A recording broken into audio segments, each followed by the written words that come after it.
Gracie Jiu Jitsu rocks.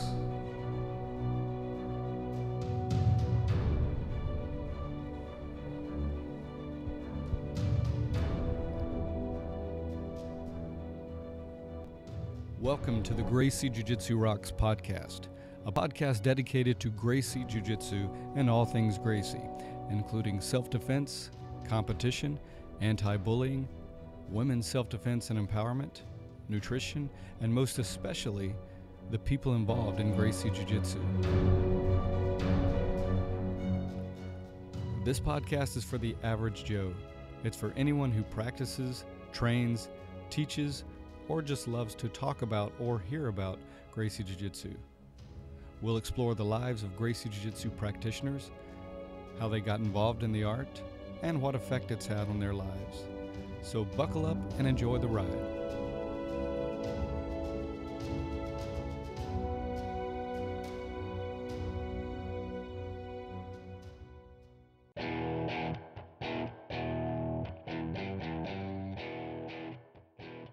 Welcome to episode 93 of the Gracie Jiu Jitsu Rocks podcast. As always, I'm your host, Marty Josie, and thanks for listening. Today, my guest will be Professor Mike Bidwell. But before we get to that, let's start off with a Jiu Jitsu quote. The most interesting aspect of Jiu Jitsu is, of course, the techniques are great, but the sensibility of the opponent, sense of touch, the weight, the momentum, the transition from one movement to another. That's the amazing thing about it. You must allow yourself to go as on autopilot. You don't know exactly where you're going until the movement happens because you cannot anticipate what's going to happen. You must allow yourself to be in a 0 point, a neutral point. Be relaxed and connected with the variations. Flow with the go. And that's from Master Rickson Gracie in the documentary Choke. Okay, on to the interview. Professor Mike Bidwell is the creator of BJJ After 40 and Flo Life BJJ Academy in Lakewood, Colorado. He's a black belt under Nick Gregoriades and the Jiu Jitsu Brotherhood, and he's well known for his innovative Jiu Jitsu videos. I had the distinct honor and pleasure of visiting him at his academy and sitting down with him to do this interview, and what a great experience that was. In the interview, he talks about various things such as sneaking out as a kid to do martial arts, his history through the arts, becoming a ninja, finding application for jiu-jitsu through other arts, being accepting of the various reasons people train, his new academy and the holistic approach behind it, the fact that jiu-jitsu is for everyone, having a brown belt for 13 years, and the impact that his wife Sheena has had on his life. He also discusses living his authentic self and how he comes up with the innovative moves that he features in his videos. He talks about meditation and movement, as well as discusses the Jiu Jitsu Sisterhood and his upcoming Paradise Vacation Camp. So I know you're going to enjoy this interview. After the interview, make sure you stick around for the Make a Difference, Make an Impact segment. And now, without further ado, let's talk to Mike.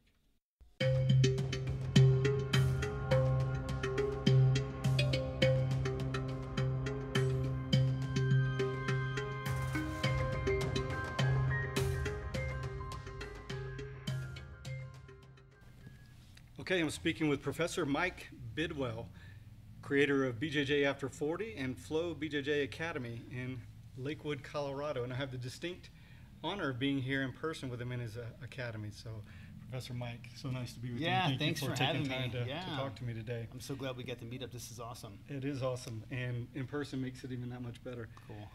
So let's just start by going back, and I know you've had a very rich and interesting martial arts journey and experience. So let's just take us back to how that got started and what that's been like for you. Yeah, so I've been in the martial arts for almost 40 years now.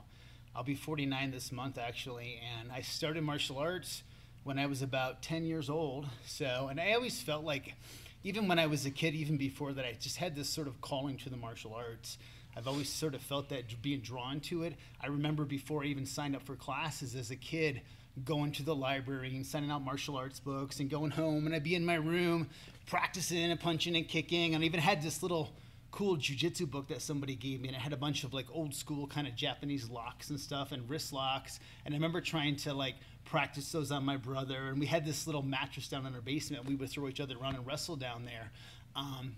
My parents were really young when they had me, so like my parents couldn't really afford martial arts lessons when I was a kid. So when I was 10, 11 years old, this really cool lady in my neighborhood would have me mow her lawn for money. And I was always like a very resourceful kid. I was always mowing lawns and like shoveling driveways and doing whatever I could for money. And she gave me $100 to do her lawn for a couple weeks where they were going to be away. So I took my $100. It was a $100 bill. First time I'd ever seen one before. I was like, oh my God, I'm rich now, right? Yeah. I'm the richest 10-year-old ever.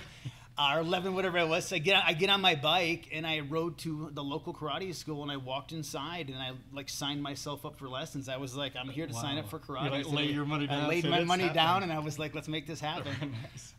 And I just never looked back at that point. I was just completely drawn to it and addicted by it. I always say, like, you know, when I was a teenager, I was a pretty good kid. You know, I didn't create a lot of problems for my parents, and it was because I was doing martial arts. I remember, like, the worst thing that I ever did as a teenager was I got all my friends to do martial arts, too, and we would sneak to the karate school late at night because they had a key, because they'd let me clean the school, and we'd go in there and do martial arts all night. We'd tell our parents we were sleeping over at each other's houses, and we'd go to the school, and we'd hit the bags, and we'd do forms and spar and stuff, and then we'd sneak out of the school and go back home in the middle of the night and, you know, do our thing, and that was, you know, that was my beginning in the martial arts. How old were you then?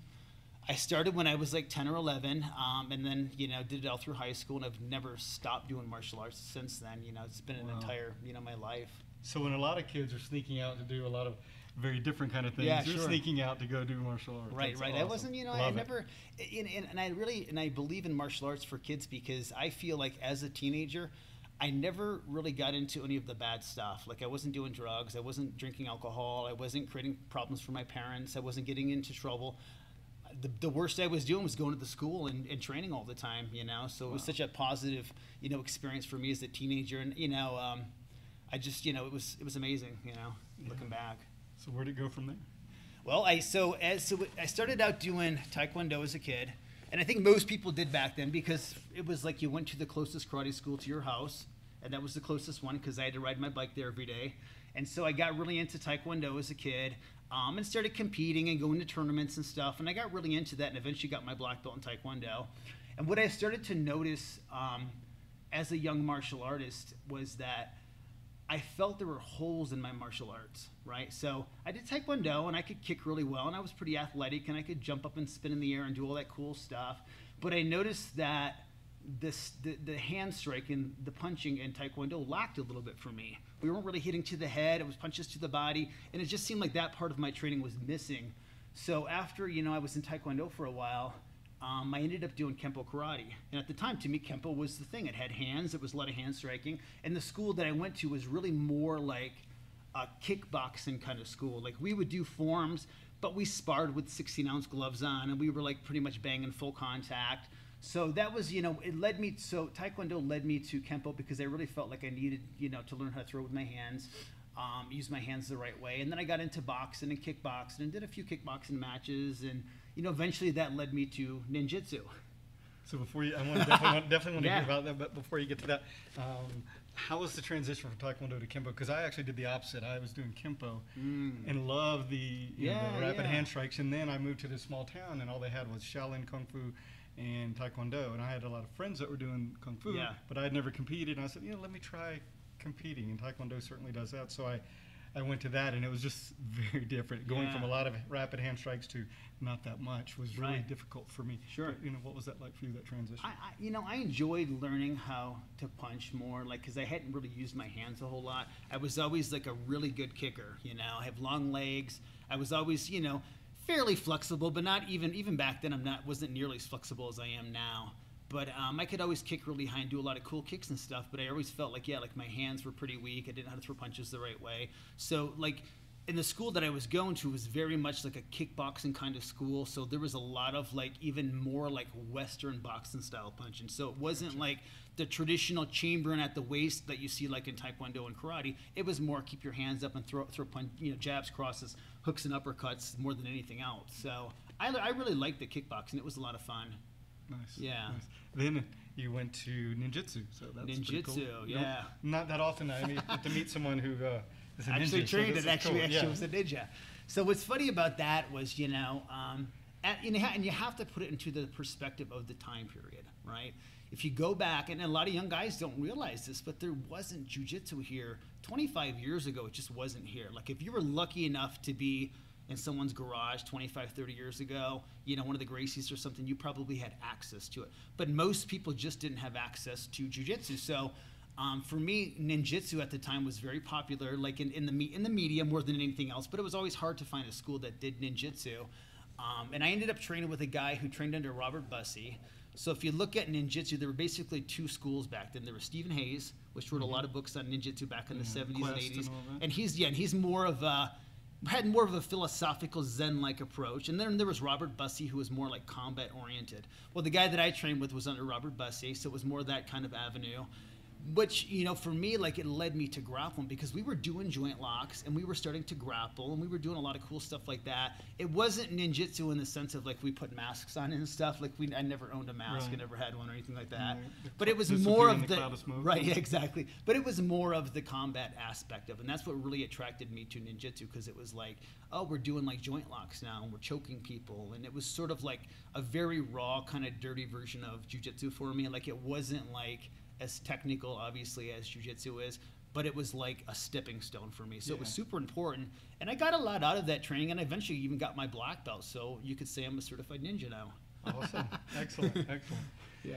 Back in like UFC 2 or 3, didn't Robert Bussey have Robert a Bussey, student? yeah, and that was like in there? Yeah. I remember that because that was he didn't fare to a poor guy. He had a rough time, didn't he? Yeah, he got pretty much killed in that fight. That was and that was, you know, in that time for everybody, and it was like, and it wasn't just ninjutsu at the time. Every martial art was being exposed. It's true. And I remember when I started training jiu-jitsu, for me, like I dropped all my other martial arts. I decided I didn't want to do any of those martial arts anymore because I wanted to fully jump into jiu-jitsu and really embrace the art. And now, like years later, it's all come full circle for me. Like I can see where and I'm sure you feel the same way. Those traditional martial arts that I practice really serve me in jiu-jitsu now. Absolutely. Yeah. Yeah, you know, I think the longer you're in, so first of all, jiu-jitsu tends to be very addictive, and no matter where you come from, once you find it, you tend to like, oh, I really want to focus on this. But like you said, after a certain amount of time or maturity, I think a lot of us do come full circle and really appreciate the beauty and the substance in those other arts and how it can play into your jiu-jitsu. And there's universal concepts and themes that you're going to see across the board in every martial art. So, and those framework pieces are super important because they're going to connect a lot of your techniques in jiu-jitsu. When you start looking at it, you're like, oh, I remember that. I remember how we turned that way when we were doing Taekwondo and we did some of these movements. Maybe they weren't thinking about jiu-jitsu, but I can take those universal themes and apply them really to any martial art. Exactly. Yeah.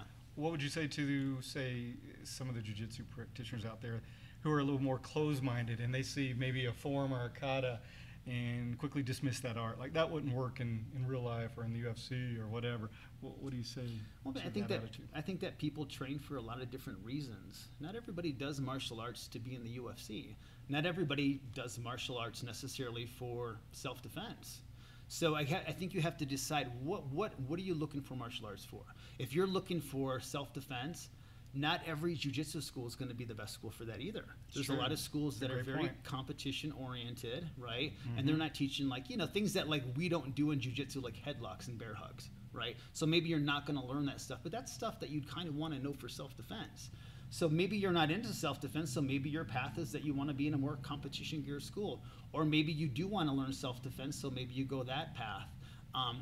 In terms of other martial arts, yeah, like if you had two guys that were starting martial arts on the same day and one guy was doing like a traditional martial art and the other guy was doing jiu-jitsu, I think the guy doing jiu-jitsu after 5 years is probably going to be a better, more well-rounded fighter if that's what he wants to be. But maybe the other guy didn't do it for that reason. Maybe he just wants to get in shape and learn an art and it's just something fun for him, you know? So we have to decide, like, you know, why we're doing this in the first place. It's great. It's a great point. It's a great point.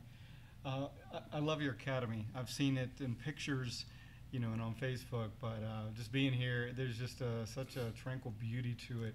Tell us about how this came to be and what the thought behind it was and what it's meant to you so far. Yeah, so I've been around the martial arts my whole life. I owned my own school years ago back in Delaware. It was one of the first, actually it was the first Jiu Jitsu school in Delaware. And actually I ended up moving out here to Colorado with my wife years ago. I came out here in the early 2000s. I had my school in Delaware and I met my wife out here. She was doing martial arts and we met out here, fell in love, ended up selling my school there and then moving out here to Colorado in the mid 2000s. We were here for a few years and then we went east for a while where my family is, and I taught out there too. And so bouncing around and teaching a lot and being at a lot of different schools has really served me because it's given me the contrast and the inspiration for what we've created here. And we wanted to do something that was different, and that's my wife and I, and that really spoke to us as people. You know, we're very holistic, we're vegan, we live a very healthy, clean lifestyle, and so we wanted our school to be reflective of that. So it's a very clean, healthy school.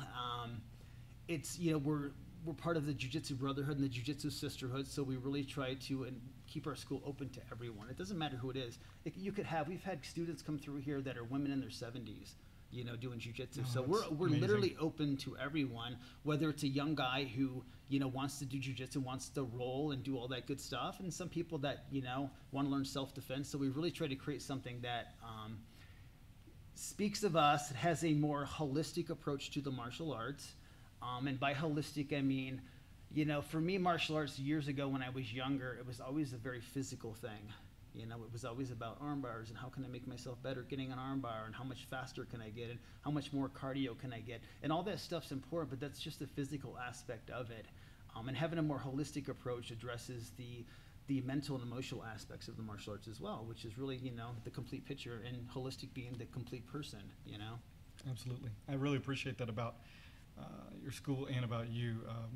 The older I get, the more I appreciate, well, to some degree, I've always been into holistic mindedness. I lived in Japan, and I used to be a massage therapist and various things that, you know, I'm into mindfulness and things like that. So I've been oriented to that, but I also was into the physical part a lot more too. I thought if I learned enough techniques and things, I'd be, you know, a great martial artist. So I kind of lost sight of that, I think, for a while, but I've come full circle to there's so much more to martial arts than just being physical. Of course, you want to be able to, for me personally, foundation of it is I want to be able to be confident and take care of myself. But after that, it's a lifelong pursuit of self-growth and development, and that's what it means to me, Yeah, and self-actualization, like getting to know yourself completely. And that was a big shift for me just in my life in the last several years was, you know, I grew my hair out and it really changed like who I was as a person, you know, who I thought I was as a person before, and really had to let go of, you know, just like this snake shedding its skin. I had to shed some skin too, and in the martial arts has given me a path to do that, and a place to do that of non-judgment, and creating a school like that too, a place of non-judgment where anybody can come in here and we're going to take care of everybody that walks through our doors. You know, I always talk about with my students about sustainability in your practice of martial arts. You know, when you're 20 years old, you think you're going to live forever. You think that you're going to do this 100 miles an hour forever, and you think your joints are going to last forever, right? And then as we get older, I'm almost 50, and I've been doing martial arts my whole life. So, and there were times in my life when I did martial arts and I wasn't healthy and safe with my body, and I did some stuff that was really stupid, and I feel the pains of those now. And so I want to serve as a contrast for people of living a healthy lifestyle, my wife and I, we're in a place where they can train and feel like they come in here and get good rolls, and it still feels tough for them, and they're getting everything they want out of it, but it's sustainable. They can do this forever. Yeah. And so we've tried to create a path for people in their training that they can do that. So we address with them, how do you stretch at home? How do I breathe when I'm training? How do I take care of myself physically and mentally on and off the mats? How do I take my jiu-jitsu out into the real world where I actually live, right? Yes. It's great when we come in here and we get this separation from reality. And you know, you see it all the time. I have students that are in the military. I have guys that are like, you know, law enforcement, and, you know, guys that are doing, women that are doing really tough jobs. And I can see it when they walk in the door. They've had a tough couple days working, you know, police officers and things like that. and they can come in here, no matter how they look when they walk in the door, there's a complete shift when they leave and walk out the door. It's like something was just lifted off their shoulders, right? That's great. And so for me as an, I'm getting goosebumps saying that right now, because for me as an instructor, that's where I gain. That's where I feel like the benefit for me. But it's so amazing for them too, because now they can take jiu-jitsu out into the real world. Right, and give that back to everybody that they come into contact with, whether it's, you know, standing in line at Starbucks, being in traffic, someone's driving me crazy. The pressure, right? Just like the pressure that we feel on the mat sometimes when someone's in side control and they're crushing us and you feel like you're going to die. Right, but somehow we get through that. And not always. Sometimes we tap them. That's getting through it. But that's okay because we get to restart again, right? So that same philosophy that we experience on the mats, every time you walk in the door, right, you get to take that back into the real world. And so to me, that's the holistic aspect of it. Not just coming in here and like, I'm going to kick everybody's butt and tap everybody out and go home and just, you know, keep feeding my ego. Right. And we always say in jiu-jitsu to do what? Leave your ego at the door. But hold on. What happens to it when you leave? Do you want it? You pick it back. Yeah, and I always say that. I say, you guys are welcome to leave that here. We got a special dumpster in the back for those. That's great. You know, and so like that to me is like that holistic approach is you know, the entire person, right? Versus just the physical aspect of it. I love that because I think it really, you know, it sets the stage in whatever culture you create is how it plays out in everybody's lives, right? So you give them a refuge, but you also give them permission to not only have a safe place here and have great training on so many levels, but to carry that out and to leave that ego. When you promote to leave your ego at the door, in fact, leave it here ongoing or permanently, that really makes such a huge difference. You know, it really what makes it so much different than so many other schools where you either are ego-driven or maybe you give it a refuge during class, but then that's it, and you're back on the street. Right, you're back on the streets, you're back in your day-to-day life, you're on social media, you know what I mean? So what is that reflecting of you, right? Versus like the martial arts, you know, I always say, instead of giving up your life for martial arts, give martial arts to your life, right? Give that to every interaction that you have, whether you're wearing the shirt or not, you know? Especially when you're not wearing the shirt, because then they're like, man, that guy Marty's a nice guy. That man was so kind. What nice manners, right? Little things like that to me, that's jiu-jitsu off the mats every single day and every interaction that I'm having, whether they know me or not, especially when they don't know me. Yes. Yeah. So jiu-jitsu off the mat is just as important as on the mat. Yeah. Actually, more important because that's the real world. That's right. This is the escape. That's right. Yeah. So this is kind of where it starts, but it should funnel all the way out into every part of your life. And that's how we, as practitioners of this art that we love and adore and hold so close to us, can give that back to the world, and we can actually make a change. Not just, you know, a change while we're on the mats, but a change actually in the world. We can impact other people's lives, whether it's our own kids, our family, the way we treat our wives, our children, our husbands, our spouses, our neighbors, the person in traffic, all that good stuff. I love speaking with people with your kind of attitude. It's just refreshing. It's awesome because there's so many places out there where martial arts, especially jiu-jitsu or MMA, you know, it's just the tough guy attitude, and let's just grind as hard as we can. And it really, I mean, you know, if that's your thing, great. I'm not saying no one should do that. But there's so many other people in the public that would benefit so much from martial arts who stay away because that's the representation. And we have this, you know, like, I spent 13 years at Brown Belt. I've talked about that a lot in past interviews. But the real benefit for me there is that your training matters. It doesn't matter whether you're a purple belt, a black belt, or a future black belt, or whatever you happen to be, a white belt. Your training matters, because there were times where, like, for me, where I wanted to quit, I was going to give up, and I really was going to give up several times over the years, you know. But my training mattered. It mattered to other people that I didn't even realize. Because had I given up so many times over the years, so long ago, we wouldn't be sitting here right now. This school wouldn't exist. Wow. These people wouldn't have a place to train.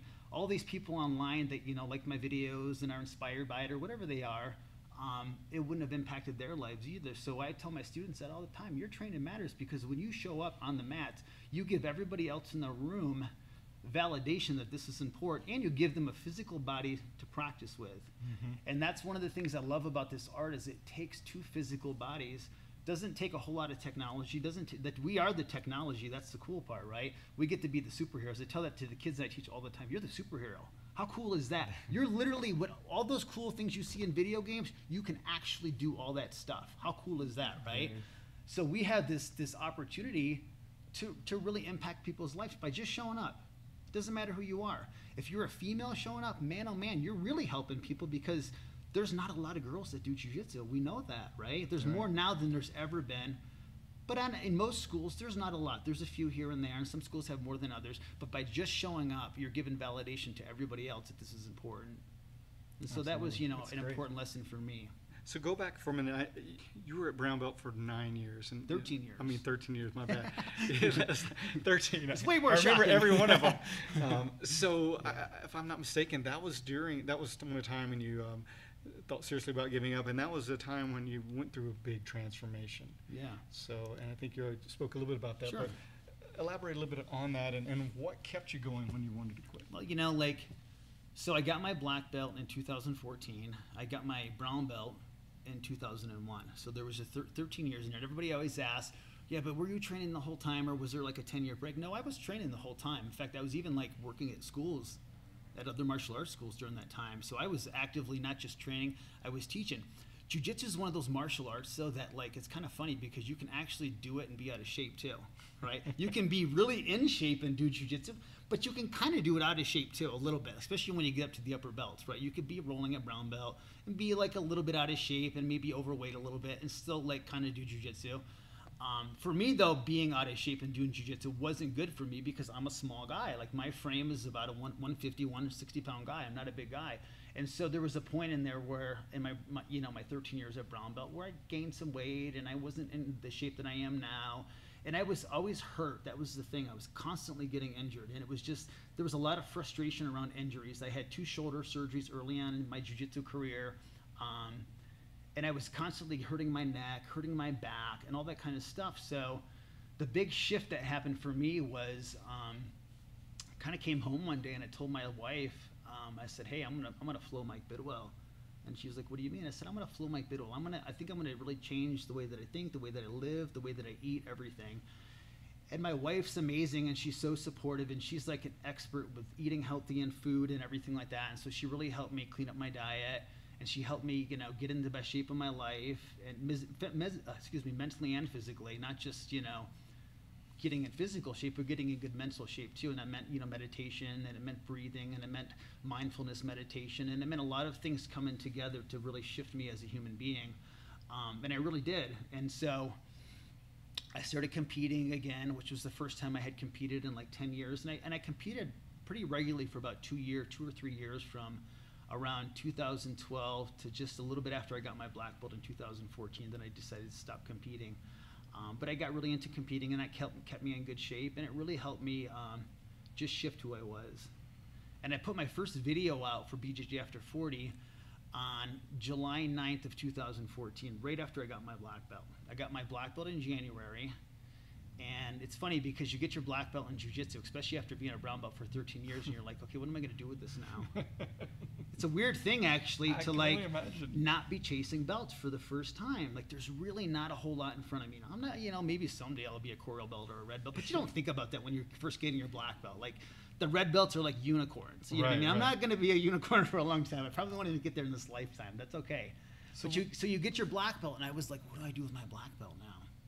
And I was competing at the time, and I decided I wanted to stop competing because I really felt like I'm not going to make my biggest contribution in jiu-jitsu competing. It's cool, I'm going to tournaments, I'm winning stuff, I got a piece of metal now, and the other guy's hurt. And a lot of people got hurt that I competed with. That always kind of weighed heavy on me. Even to this day, I always, I don't feel great about that. That's not why I do jiu-jitsu, is to hurt other people that do jiu-jitsu. Right.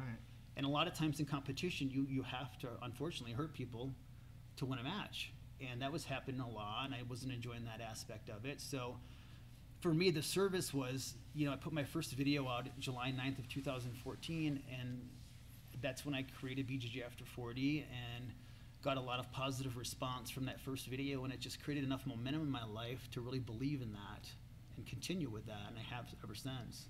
I definitely want to talk more about that, but yeah. Go back for a second. Your transition to black belt after all that time. Yeah. You ask yourself, what am I going to do with this? But did it come with any pressure? Because I know for a lot of people, when you become black belt, they immediately put a lot of pressure on themselves. You're supposed to be. I think at first you do, like, but I had been a brown belt for so long. It wasn't like, you know, I got my purple belt, then I was a brown belt for 3 or 4 years, and like, oh my God, I'm a black belt. Okay. And, you know, and at that point I was competing a lot, and I was competing against black belts and stuff too. So even though I was like a brown belt, you know, the last few years, I was still going against black belts. So when I got my black belt, it was kind of like, yeah, like it's pressure now, because you sort of feel that. I think everybody feels like that when they first get a new belt, not realizing that like it takes time to grow into a belt too. Like I always remind guys when they get their blue belt, like, you know, you're not like instantly like super blue belt now. Like you kind of got to grow into a little bit too, and kind of get your feet underneath you and get your wings, you know. So yeah, there was pressure. But more pressure to like, what am I going to do with it now? What am I going to do with being a black belt now? So what does that even mean? Okay, all this time, and here it is. And I remember even as a brown belt, I would see other black belts walking around and like dragging their black belt on the floor, and I'd be like, oh my God, why are they dragging their belt? Like they got the belt, man. Pick that thing up. And now, like as a black belt for, you know, the last 3 or 4 years, it's like I drag my belt around now too. I find myself just throwing it around. Where's my belt? I can't find my black belt. Too funny. Because you start to realize, you know, it was never about that piece of cloth in the first place. It was never about that. That's cool. That's cool. So it led you into doing videos, and your videos are really great. They're so fresh and innovative. I know you've had great response to them. And the first, besides just ones you post, the first one of your videos from one of your programs was Flo. You did with the Flo Jitsu. Yeah, so you did with Nick. Shout out to Nick. He's awesome. And I just loved it. Everything's just so, it's just stuff I haven't seen before. Yeah. How do you come up with such innovative things? You know, and that was part of my shift too, was like fully being myself. And I'm a natural tinkerer. I'm a natural explorer. I'm a truth seeker. I always have been my whole life. I always want to know how things work. I want to know how people think. Like that's always been something about me.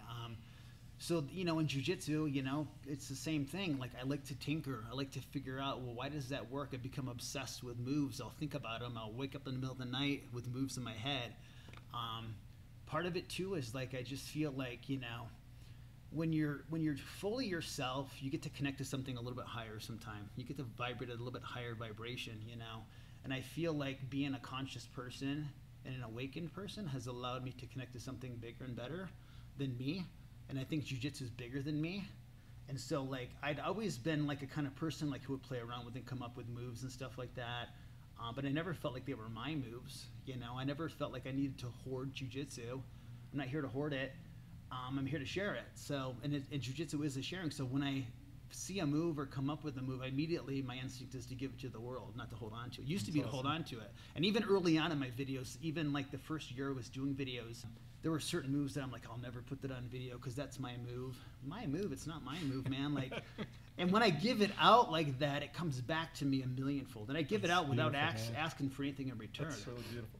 I give it all free, you know, other than like Flo Jitsu, everything's free, and I put it all out there for people to, so that they can take the move now and they can build on it and do something with it. You know, I say at the end of every one of my videos to continue molding the clay. And what I mean by that is, don't take the move the way that I gave it to you, or take it the way that I gave it to you, but make it work for you, because we're all built differently.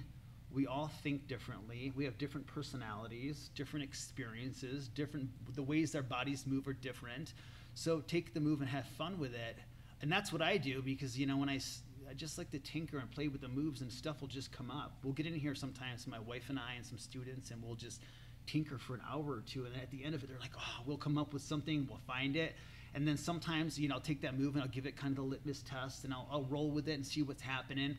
And then there's moves that, like, I'll come upon or stumble upon and discover, and I don't even do them really. Like, I'll just put it on video, and someone else will take it and they'll make it theirs, and they'll go do it in the worlds and stuff, and that's super cool. That is cool. But, like, on a day-to-day basis, I might not even do the move a whole lot, you know. So there's that, you know, having that creative freedom, and I try to give that to the people that I teach. You know, when we teach a class, I'll show a move, and then I'll have time where I say, I want you to explore with the move now. Just play with it. Share it with your partner. You know, I don't look at even, and I hate the word students sometimes, they're my co-collaborators, because I gain as much from them as they gain from me. I have 5- and 6-year-olds that I pick up moves from all the time. You know, it's crazy, because I have this one move that I do, the ninja roll choke, and I was teaching it recently to a family. They come into town to do a private lesson with me, and it's a little family of 4 people, and we're doing the ninja roll choke, and the daughter's really having trouble on the roll. So that's a cool move where you take your lapel, you wrap it around their neck, and you do this really cool roll. It's a really neat move. It's actually the first video that I ever put out. So I'm showing her the ninja roll choke, and she's really struggling on the roll, and she does this very simple way of coming around the body. It was so simple that I never once thought about it. And now I do it all the time. But it was just this little girl going, well, this doesn't really work for me, so I'm going to make this adapt by doing this. Cool. And then all of a sudden, there's a move, just like that. So allowing everybody else to have the freedom to explore comes back to me tenfold, you know? That's awesome. And that springs from the not having the ego invested. You know, chances are, back when you were keeping the moves to yourselves is because, hey, I can use this, you know, and beat people or whatever, right? Right. But now that you're flowing Mike Bidwell, you have the freedom to just look. And I'm not the keeper of all the knowledge, right? You know, it's like you know, Ben Franklin didn't invent electricity; he discovered it. You know, in jiu-jitsu, we all discover. Like, and here's the thing: like, you know, a lot of times people like will come up, they come up with a move, or they discover a move, and they put a name on it. And someone will say, "Oh, that move's already been discovered." You know, Well, we're all going to have the same discoveries.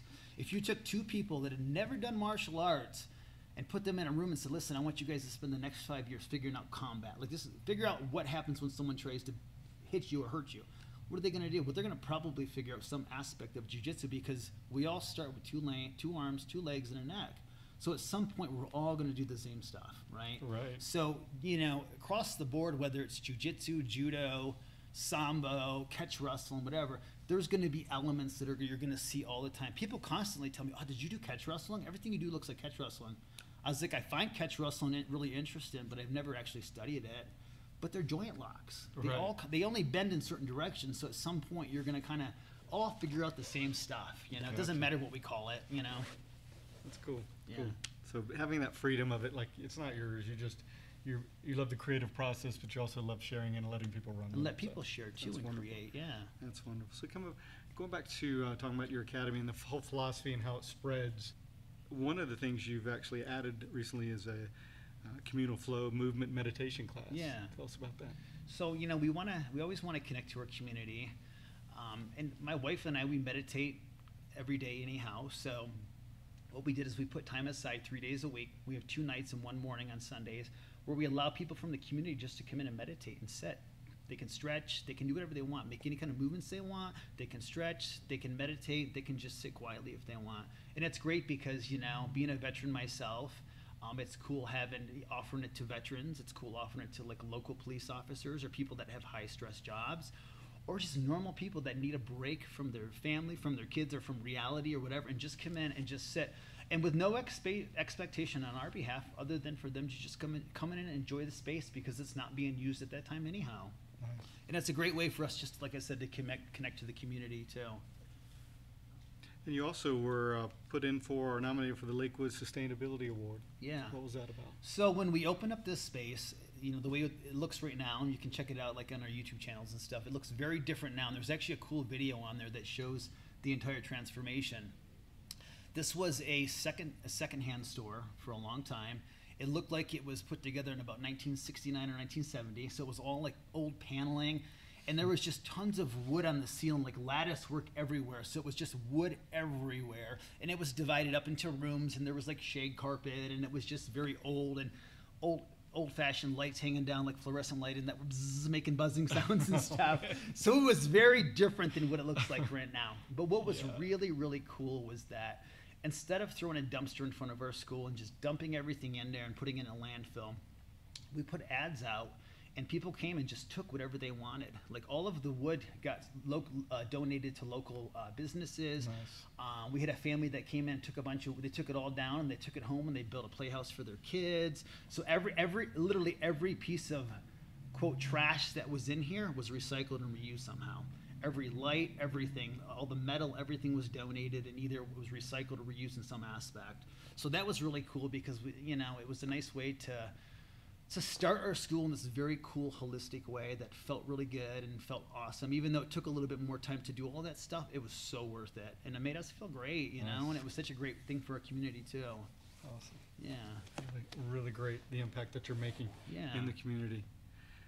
So back to your videos a little bit. I know you had, well, actually, before we talk about that, you mentioned being a veteran. Yeah. I didn't know that Yeah. about you. What were you in? I was in the Army National Guard back in the early 90s. I was in the first Gulf War.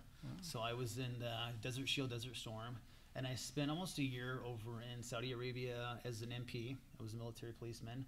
And yeah, it was a really cool experience. And so we've tried to, in our school here, give back to local law enforcement and emergency services. And we offer discounts and all kinds of good stuff for the community too. Awesome. Awesome. Well, thanks for your service. No, thank you. Fellow Army as well. Awesome. Regular Army, then Reserves, and then National Guard. Nice. So Yeah. appreciate it. All right. So back to your videos. You have one upcoming, I believe, the Headhunter Complete Strangulation Instructional Series. Yeah. Tell us about that. So that's been kind of in the making for a few years. So I put out Flo Jitsu a few years ago. And then my follow-up to that is going to be the Headhunter, which is going to be all chokes and strangulations. We're actually just getting ready to film it here in the next few weeks. So we're putting that all together right now. So that's pretty exciting. So that should be hitting here in the next few months, which is pretty cool. But it took a few years to really put it together because like every time I wanted to get ready to film it, like more moves were coming to me. And it's interesting because had I made this video 2 years ago, it would look very different than it looks now because trust me, it's worth the wait because I found so much great stuff in the last few years that I've been working on that is going to be really awesome. And then right after that, we're going to film this one right afterwards. We're doing the Bone Breaker, which is going to be all joint locks. So we're going to do a complete strangulation video with all chokes, and then it's going to be followed up with joint locks, which should be pretty cool. Nice, yeah, nice. So I'm excited Can't about wait, that. Can't yeah, wait I can't for wait that either. Nice, nice. So what is something that isn't widespread knowledge about you? What's something that people might be surprised to learn about you? Probably my personality, you know, people that are around me, like in the school and stuff and see me all the time, you know, they're like, oh, you're so outgoing. But I'm actually like a super shy person, like very, very shy. I was like that in school when I was a kid. I didn't have a lot of friends growing up. I had a couple friends and that was it. Kind of got bullied a lot in school, which a lot of people don't know about me, and picked on a lot when I was younger. So, you know, martial arts was a very healthy healing path for me.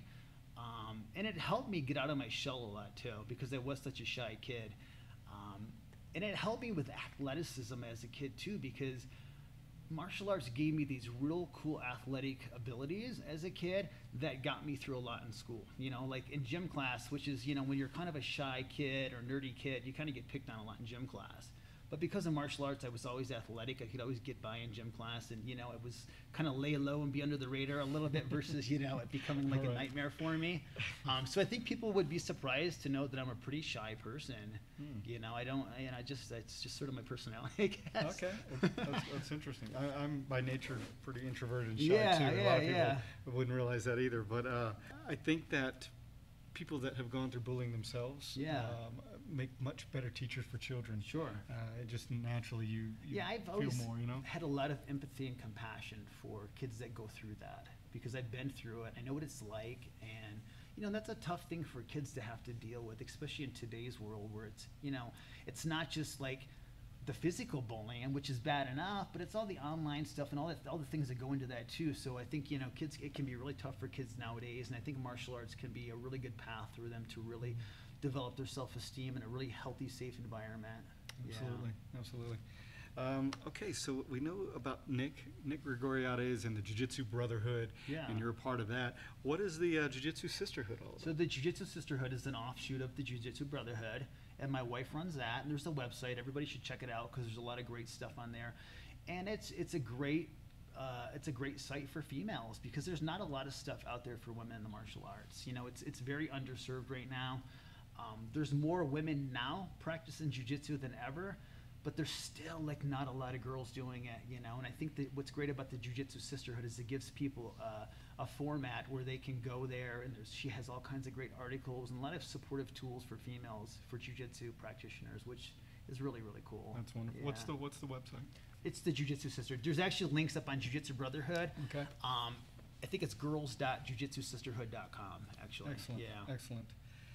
Everybody make sure you check that out. So with all that you've done, you've done quite a bit, accomplished quite a bit, and I know you're not into ego and everything, but if I ask you what you're most proud of with everything you've done, what comes to mind? You know, I'm most proud of the school that we've created here. because it's true to what we believe in. It's true to I've seen a lot of good contrast in my martial arts career. Not every school is like that. I've been to schools where females aren't treated very good, students aren't always treated good, and so creating a place where we can do it in this really, really positive way and really actually serve people, I'm really proud of that, you know, and bridging it to the online community too. So we've opened up our school where people can come from out of town, out of state. We have camps a couple times a year, but they can even schedule their own camp if they want to and come and train with us. So we've bridged the online community to the real world community and created something a platform that we can serve from now, one that we can be really proud of, and that people can come here, no judgments, nothing, and anybody can come in here and train, and we can make it work for anybody, you know. That's what it's all about. Yeah, because you know, like if you go back and you think about what was Elio Gracie's mission, did he say jiu-jitsu's for 20-year-old wrestlers and tough guys? No. They're all welcome to jiu-jitsu, right?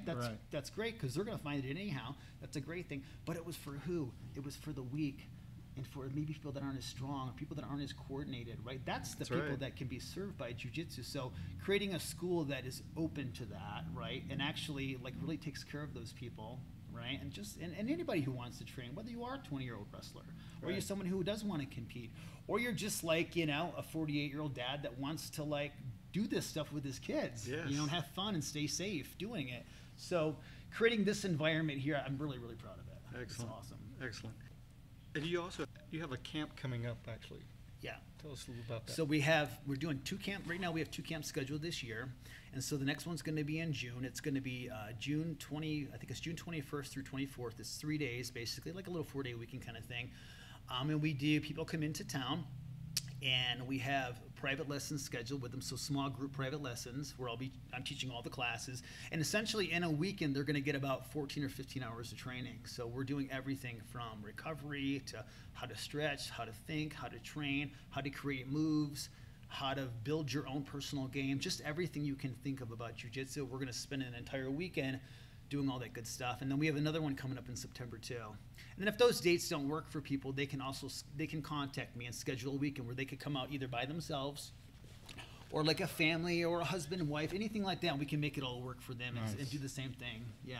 That's really great. cool. That's great. Everybody should do that. Yeah. It's going to be a family vacation, right? Yeah, exactly. Yeah. Colorado's awesome too. The weather out here is crazy nice, and the mountains are right nearby. So just in terms of like places and things to do, and that's the other part of it too, like we'll be doing some hikes up at Red Rocks and just seeing the area, and also, you know, tons of training too. Yeah. Sounds great. Yeah, it's gonna be nothing fun. better than that. That's right. So before we close, anybody that you want to thank or shout out to?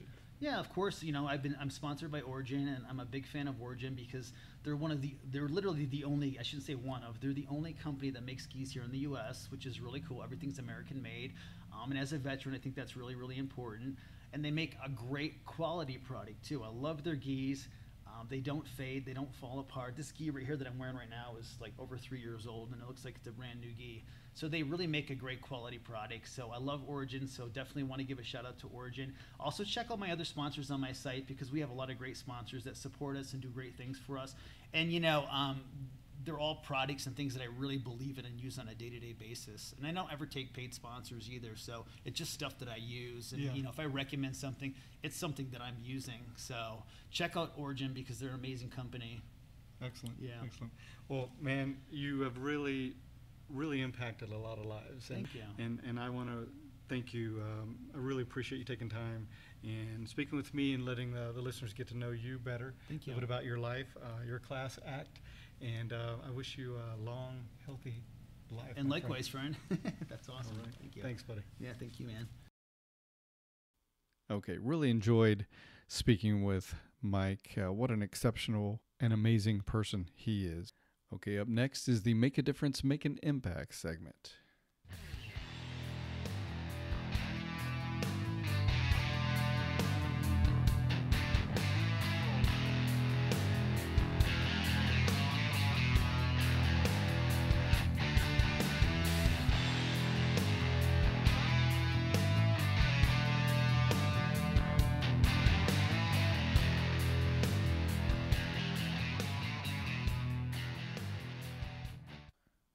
Time now for the Make a Difference, Make an Impact segment, and we'll start with a quote. Train your mind to see the good in everything. Positivity is a choice. The happiness of your life depends on the quality of your thoughts. And that's from Anonymous.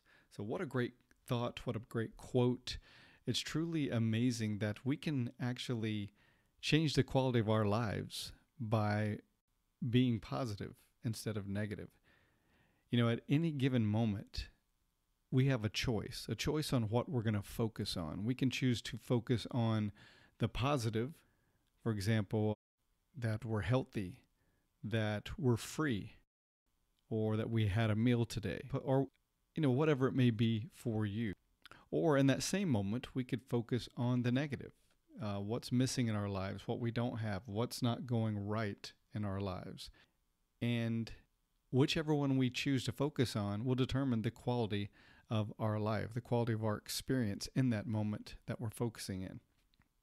So our life truly does consist of moments of choice streamed together on what we will focus on. And how exciting is it that we can cultivate this skill, this ability to focus on the positive, and that it is a choice.